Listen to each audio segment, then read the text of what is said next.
Pendant ce temps, le marteau de Thor s'écrase sur un terrain vague, non loin de là. Le lendemain, un homme qui passe en voiture découvre un immense cratère laissé par le marteau. Malgré tous ses efforts, il est incapable de le soulever. La nouvelle se répand rapidement dans la ville et des hommes de plusieurs villages voisins viennent essayer à leur tour, sans plus de succès.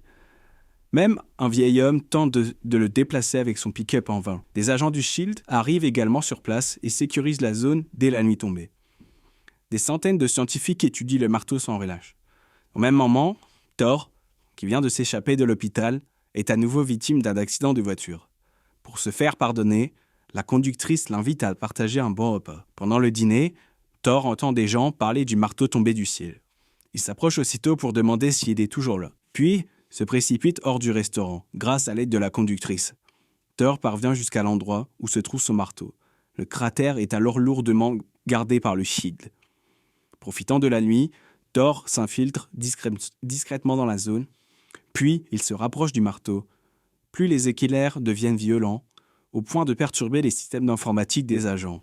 L'excitation de Thor grandit avec l'intensité de la foudre. Il neutralise plusieurs gardes et atteint enfin le centre du cratère. Plein de confiance, Thor tente de soulever ce marteau, mais il échoue. Odin a lancé un sort sur Mjolnir lors de son bannissement. Seul un être au cœur juste et désintéressé peut le brandir.